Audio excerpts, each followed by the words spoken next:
Howdy folks, Rudrose here, and today you're gonna watch me get a three-peat because I did it again. I cannot believe it. Back to back to back set championship victories. I am tickled pink, was not expecting this. And yeah, here you can see this is at the collector store. This is actually one of the main stores I play at for Disney Lorcana. This is kind of the one I go to for my weekly locals.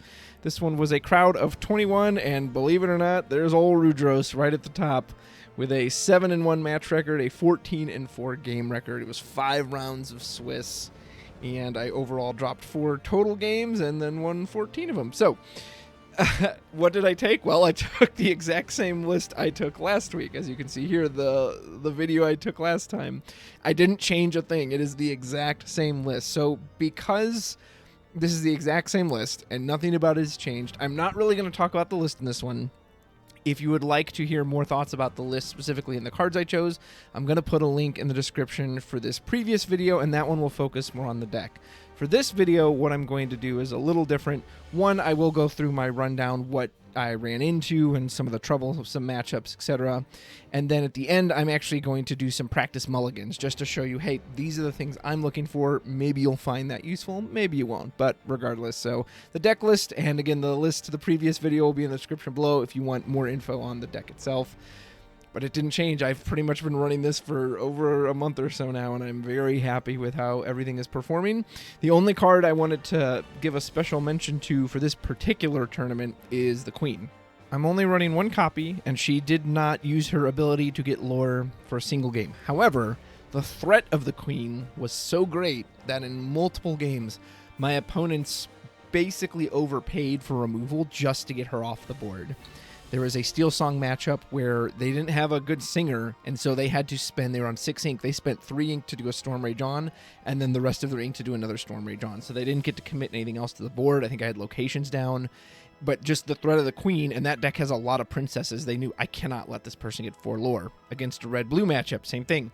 I had locations down. I actually put out the Castle and the Queen, and I think I even had may have had a library there, but I at least had Castle Queen, and this red-blue player was forced to, they put Grammatala down, they looked, and then they were forced to B-prep. They had to, because they could not let the Queen not only tuck away their shark actions, but again, get 3, potentially 4 lore. I don't remember if they're running the bell or not. So even though she technically never got a single bit of lore, the threat of her was so great, people felt like they had to really respond to it. So big shout out to her. All right, let's get to the tournament. This was a great tournament to be at because not only was it my store, again, I really wasn't expecting to win again. And so not only did I get another hero playmat, I got a box of Arcasia's Island as I'm showing on screen here. And holy moly, is this the most cracked box I've ever gotten or what? Not only did I get a legendary of every ink color, including a foil one, which was amazing, I not only pulled a regular Tamatoa, I pulled an enchanted Tamatoa. And it was one of those, when I opened the pack, I kind of saw this glint at the back of the cards. I don't like just skip right to the rare cards. I always kind of flip through them. And so when I saw that glint, I kind of got excited, like, oh, maybe that might be an enchanted. But I was not expecting it to be the enchanted. So I was happy as a clam afterwards. Just what a day. What a day. So let's run down the tournament. So round 1, I was against Nick. He was on Blurple, which was kind of unexpected. In the past, he's played green, steel, discard, and so I was kind of worried when I got paired against him. I was like, oh man, discard, this is a tough matchup for me. But Blurple, I handled pretty well. He didn't see his ramp, so I 2-0'd him on Blurple. The next match was my only loss of the day as far as a round, and I went against Mitchell, and he was on Amethyst Steel, which was a lore burn version, of course, and this deck 2-0'd me. I don't know what it is about Amethyst Steel. I have struggled with this deck in the past as well. Even when I was on Steel Song, it's beat me up. And I think a lot of it, what it comes down to is not only does it have the card draw that I have, so I can't really outvalue it with card draw, which is usually one of the ways I win with Ruby Amethyst, but it has the instant lore, which is very difficult to interact with, especially when you bounce it to your hand. But really the big thing, and this even ended up getting me later in a Steel Song match, is it's just the Pete. It's the frickin' Pete. When they drop the Pete, and because there's a lot of times when you're playing Ruby Amethyst, you have to be able to use Be Prepared. There is no other out to a board than to use Be Prepared. And so to have this card come down that just says, yeah, you can't do that. Oh, and also I have the ability to bounce it, so I can just replay it over and over again. It lost me both games easily. I can kind of deal with the instant lore. Like, not that I can stop it, but I can grind enough to keep the bodies off the board. And I nearly came back in that first game if it wasn't, he found a top deck goat eventually. But it's just the Pete. I need to B prep, and they can't. And then sometimes on those B prep turns, it's like, well, can't Dragonfire, can't Brawl, can't Friends. Like, I hate Pete. I absolutely hate Pete, and it's the card that beats me over and over and over again. And it's just very weird to have a card that, in a game with no interaction already on your opponent's turn, to have a card that says, yeah, you cannot play the majority of your deck. Feels awful, and mainly just because there's only one guaranteed board wipe in the game, and it's Be Prepared, and it's an action, and he turns it off. So Pete got me. Pete's probably going to keep getting me. If you have tips, if you're a Ruby Amethyst player and you have to face a lot of Amethyst Steel and you have success with it, please let me know what you do. I would love some tips, or maybe you have a different build and you have a certain card that you feel deals with it really well. So that continues to give me a hard time. Next, in round 3, was a red-blue matchup. Lately, I've been feeling very, very confident into red-blue, so I was able to 2-0 that one. I handled it pretty easy. I mentioned the queen earlier. That's where that play came out, but the locations are huge. Yes, they have the 5-drop Maui, which can rush, but he alone can't handle these locations, and plus, if they have the fish, even if they have the fish hook, I can just kind of overwhelm them. So red-blue I feel very confident into right now, so I 2-0'd red-blue. Then in round 4, originally I was supposed to go against a yellow-steel aggro, or yellow-gray aggro deck, but then we had a repair. We ended up getting a repair, so what we repaired into was a Diablo discard deck. And just as a FYI, the decks I'm showing you are on the screen. These are not the card-for-card decks I've played. I'm just showing them kind of as an example. This isn't a Diablo version, but...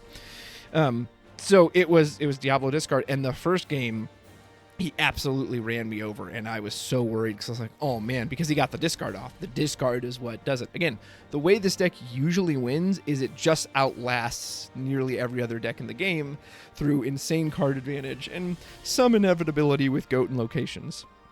But I can't play if I have no hand, so when my hand got junked, I got totally ran over in that first game. And then Be Prepared was being very uncooperative in that game, where it kept jumping into my hand early, and Ursula just kept ripping it out. Luckily, I was able to claw it back in games 2 and 3. Opponent had the Shift Diablo opening every single time. I will say, though, I do fear that opening a little less in this version versus the Green Steel version, because... yes, they can draw a bunch of cards. Edgar Allan Crowes, that's a great name. They can draw a bunch of cards. So, I've seen the Diablo shift, immediately seeing friends on the other side. That's a ton of cards for them, which is great. But they're not getting rid of my characters. And if they're not getting rid of my characters, it means I can answer them. So, Peter Pan showed up very big here, being able to hit the Diablo immediately. Brawl, Elsa, Fishhook, of course, was a huge asset. Anything that lets me take on the evasive. So, was able to pull it back in games 2 and 3, but that was tough. That was probably one of the toughest matchups of the day. Is this, and Green Purple has always given Ruby Amethyst trouble. I can't recall. I remember back even in set 3 when Green Purple really came into its own with the first Ursula and the Merfolk.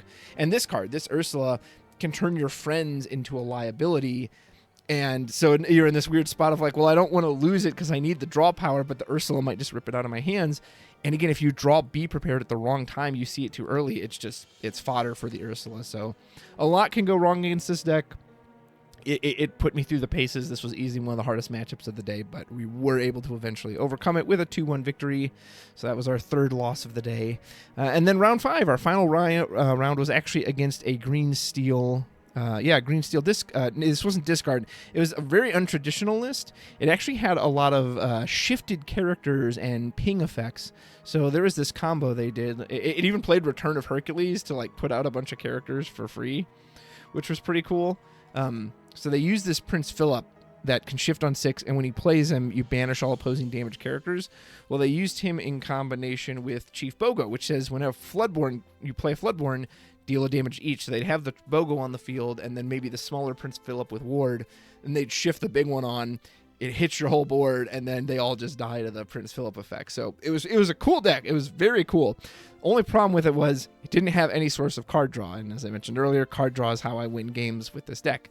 So once I, again, get to that B prep turn, and I can wipe that entire board out, they're stuck in top deck mode while I've got option after option after option to do something. So end up taking that one.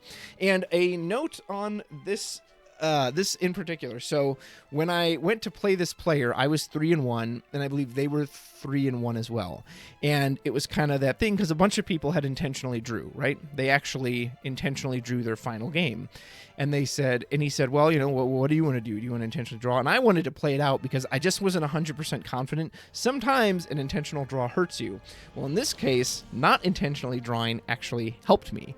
By playing it out and defeating him, I ended up 4-1, and I ended up the top player after Swiss, which then mattered because for the finals, for the entire top cut, we went by seed order, that the higher seed always gets to choose who goes first. They get to choose if they want to go first. We didn't do the random method, which I think it always should be. That should be a reward for doing well in Swiss. Top seed should go first. Well, so this was a huge benefit to me. If I had intentionally drawn like these other players, yeah, I might have still gotten into top cut, but by playing it out, I actually guaranteed I got first throughout the finals, which was very important, especially in the semifinals. So, if you're ever thinking about it, hey, maybe there's reason to play it out and not just intentionally draw, and make sure you get as high a seed as possible. So in the top 8, unfortunately for my opponent, it was the exact same matchup at the end of round 5. He ended up in 8th place, so since I was number 1, I took on the number 8 player. So it was just a rematch of round 5. It was that same green-gray list, which again, I love that list. It's fun, and I really like that player. He's incredibly kind, but once I wipe the board out, I just have too much card draw. So that was a pretty easy 2-0 victory, and I don't say that to disparage the player because I really like him, but it's just the decks they don't match up well. So then we come to the semifinals, and this was the hardest matchup because, of course, it was the deck that everyone loves to play and is potentially the reason I'm one of the only Ruby Amethyst players there, and that's Steel Song. And the Steel Song matchup is just a pain. Here, let's actually, that one said set champ winner Steel Song. Let's see what that was. And the reason Steel Song is such a pain, thank goodness I got to go first. So this did go to 3 games. This was my other loss, is that I won game 1, lost game 2, won game 3. Steel Song feels so random to play against because sometimes if they don't hit a perfect line, sometimes this deck kind of beats itself. They don't have the turn 1 Cindy or even Daisy, maybe they're doing Robin Hood, or they have Daisy. Like, I don't mind Daisy so much, especially if I'm going first. If I go Diablo, they go Daisy. I can quest with the Diablo, even put out another card. Who cares if the Daisy challenges into this? Daisy can get one quest off, and then I just bounce with Fox, and I take her out. So, or I even can bump up, a Cusco with a Crab. I think that happened once. So Daisy, I don't really mind for a deck. But if they go first and they drop Cindy, now I need to see that Diablo, because anything else I drop is probably going to get Storm. Now, granted, sometimes I'm okay with that against Steel Song, because it means I bait out the removal. But then the problem is, once they get to the whole new world line, a lot of times the margin between victory and defeat against this deck is, did Whole New World send away all my Be Prepareds? Well, sometimes it does. There was one of those matches, guess what? They wheeled away 2 Be Preps, and that sucks for me. You need the Be Prepared. Other matches, I didn't even draw it yet, and so the wheel actually got me closer to the Be Prepared. So it's just insanely random how it happens, and then, again, it's Pete.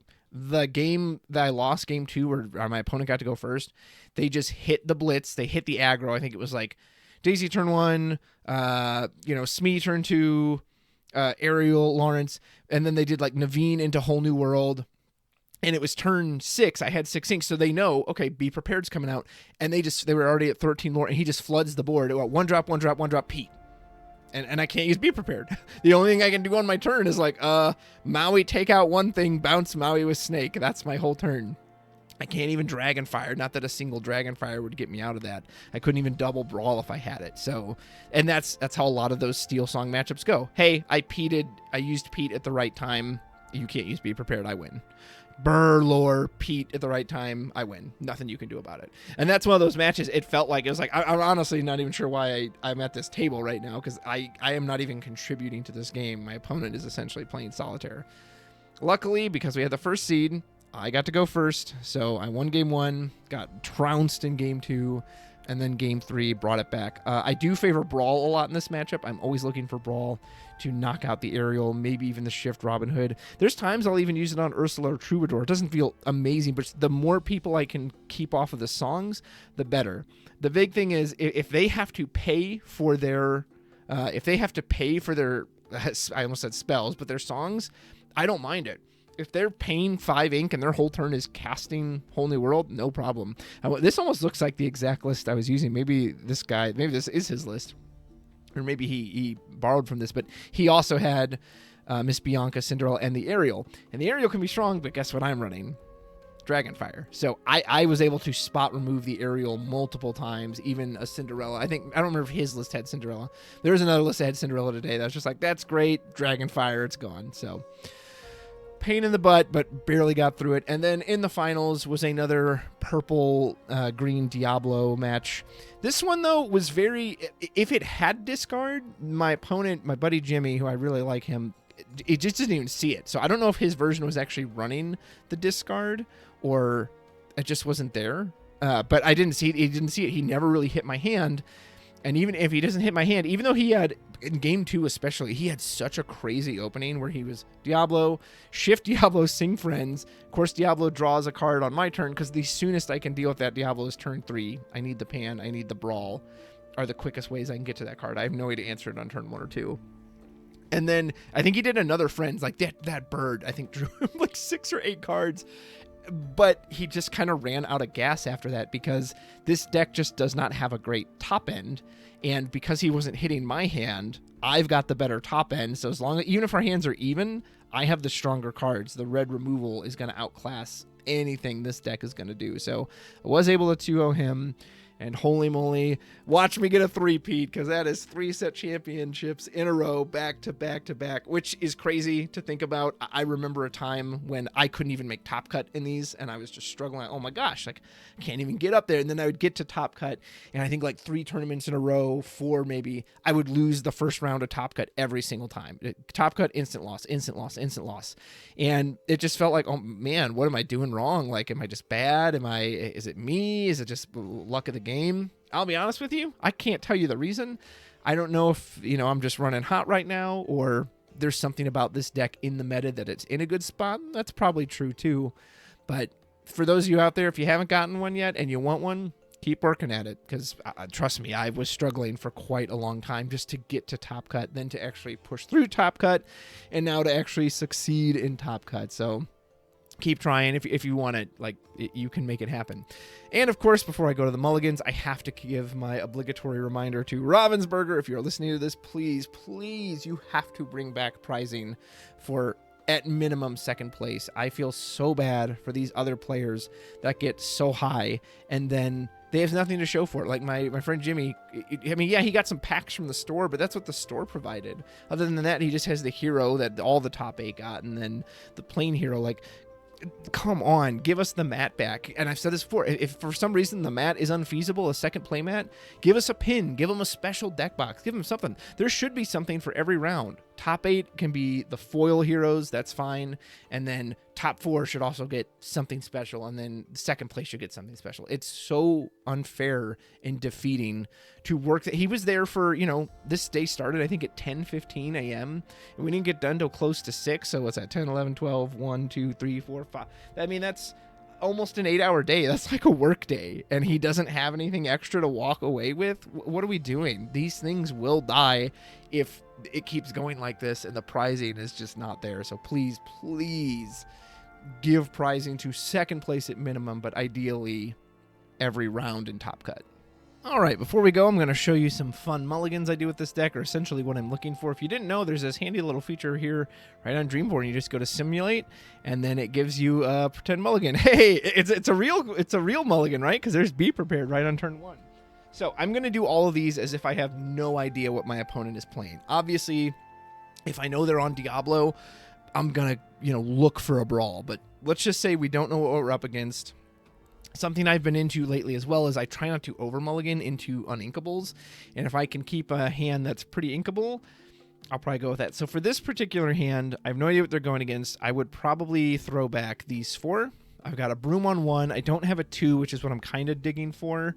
And then I can either Sisu on 3, or if I need to be defensive and brawl, I can do that. So let's see if this gets us anything good. Of course, what is it with me and early Be Prepared? And people at the at my locals can confirm that. So here Diablo is the quote-unquote safer play, because if they play Steel, then the Diablo, it doesn't matter if it gets blasted by Song, you'll still draw a card. So here, like, let's say I was going first, though. What would I ink? This is risk. Yeah, it's risk. As much as I hate to give it up, I'd probably give up the library. Because if they drop something like a daisy, I need the fox. If it's steel, I may prefer to have the Sisu. So I would probably ink Sisu or library. All right, let's try another one. Oh my god, okay, see, this is not me, right? I'm not crazy. Like, be prepared, just always there. Send back, be prepared. I don't actually dislike this hand, but I would like to get a 1-drop. A 1-drop is not absolutely necessary. I really like that I have Cusco here, and I'm much more willing, especially if I'm going first. I'm kind of okay with this just based off the Cusco. So if I was going first, I may actually just send back the be prepared. If I really want to dig for the 1-drop, probably you give goat, castle, be prep. I kind of hate to throw away Sisu, and crab pairs so well with Cusco. Crab Cusco is enough to take out Daisy. So here's what I'm probably going to do if I'm trying to get that 1-drop. Did we get it? Another uninkable and no 1-drop. And another uninkable. So yeah, this is an amazing. Probably what I would do turn 1 is just Maui pass. And then put out the Cusco. And then turn 3 either run the Cusco into something or if I have to brawl. And because I'm dumb, I just realized you couldn't see what the final card was all the way to the right. So I have fixed that now. You should be able to see that. I apologize for that. So me personally, I would be very tempted to send back this entire hand of 7. There is an argument to keep the brawl just in case you run into something you're afraid of, but I really want to try to get a 1 and a 2 drop. I do not want to just sit around for 2 turns doing nothing. And what gives me the highest chance to see that is to send back as many cards as possible. Are we rewarded? Well, we are rewarded with a be prepared. We at least have a line. It sucks we got 2 uninkables. Chernabog can go into the snake, which is okay. And then we can crab or Sisu. I'm probably inking goat if I'm going first here. Be prepared every time, man. All right. And of course, there it is. This hand looks absolutely awful. I will send this entire thing back. You can make an argument to keep the snake. The only issue is that if you do not get a 1-drop, the snake essentially has to become ink. I'm going to take a risk here and try and keep the snake. But there are times I've just been like, nope, without the guaranteed 1-drop, I'm not going to do it. And we don't get a 1-drop. So again, if I'm going first, I'm just going to ink the snake, pass, and then turn 2, I'm going to go into the Cusco. Very kind of some weird hands here we've had. All right, go again. No, be prepared for once. Okay, this is a good hand to show as well. So we have our 1-drop. We have nothing on 2. So what I would probably do, keep the crab just for 3, although I don't really want to run broom, but broom is okay if I absolutely have to. So I will definitely do this. I go very back and forth on rabbit. There are some people who say, well, you should always keep a rabbit in the opening hand because it's guaranteed 2-card draw. And I think that is very sound reasoning. However, I get very weird, as I'm sure you have seen from some of these mulligans. I tend to draw uninkables a lot for whatever reason. So because of that, I get very hesitant about having an uninkable in my opening hand. I don't think it's wrong to keep rabbit, but personally I try not to just because I feel like I'm always going to redraw uninkables. Let's see if I get punished for that. Yep, there's an uninkable as well, which would have felt very bad. Luckily, we do have 2 1-drops. And what I would probably do is I'd probably ink goat turn 1. I think Ed Chu once said, like, yeah, you have to consider goat as uninkable. While I don't enjoy inking goat early, I will do it all the time. I will 100% ink goat early because to me, goat is more of a finishing card. I don't really want to drop it on 4. I will in certain games if there's a certain goal I'm trying to accomplish, but usually he's my finish. So I'd probably do goat. Again, Diablo's the safest, especially with a Cusco here. Can drop the Diablo, even if they respond with Daisy. Turn 2, I put in the Cusco, and then turn 3, I send crab into it, or I can even brawl if I really have to. Let's do one more. This one is okay. We've got 1, 2, not that snake. I really try to stay away from bouncing snake as my turn 2 play now. Sometimes if I'm getting uninkables in my hand, it's okay because then I can tuck that 1-drop back into my inkwell, which is nice, but I still try to avoid this. So again, if I was going against Diablo, I would 100% keep Pan. And there are matches once I know I'm against Diablo, I will keep Peter Pan to deal with him. So this one, let's go here, see what that gets us. Okay, this is okay. Really likes goat early. All right, I like one final one. These are actually kind of fun. I enjoy these. Okay, so this hand is interesting. I may actually, if I was in a tournament, I may actually keep this hand. Why? So there's no 2-drop, but there is a card I can play on 2. So Chernabog would be my turn 1 if I'm going first. If I'm going second and they drop like Cinderella, Diablo is coming out. So there is a turn 1 play. I don't know if I would draw into the turn 2 Cusco or not, but I at least have a card I can put out on turn 2. And I don't mind putting out a single 1-drop on turn 2. Ideally, I would rather have 2 1-drops to slap out on turn 2, but at least it's a card that's going to replace itself. And then 3, I've got the Sisus. Now, the one weird thing about a hand like this is that the only card draw I have is Chernobog and Diablo, so I can't guarantee I'm going to find that next draw. But as you've seen, I'm also very cautious of over-mulliganing into uninkables. So let's say I would keep this hand. I would actually keep this hand just because of all the uninkables. But let's say I didn't. I actually am going to send some of it back, and let's see if I get punished with uninkables. Send back 3. Well, Rabbit's the best one we can get. So this ended up working out pretty well anyway. But yeah, that's my theory. So anyway, that's some of the way I mulligan. I hope you enjoyed that. Again, if you want to check out the deck list, it's right here. I'll have a link in the description as well as a link to this video as well. And man, it's a great feeling, and I've been very happy, and what a time. Let me know how your set champs are going. If you're struggling, if you're succeeding, whatever's going on, please, I would love to hear about it. If you enjoyed this video, please give a like and subscribe to the channel. We are closing in on 2,000 subs. Oh, we're almost there, and your help can get us there. Check out the description of the video for links to our Medify page where we offer private coaching, and consider becoming a patron or a YouTube member for exclusive bonuses. Thanks so much for watching, and until next time, take care.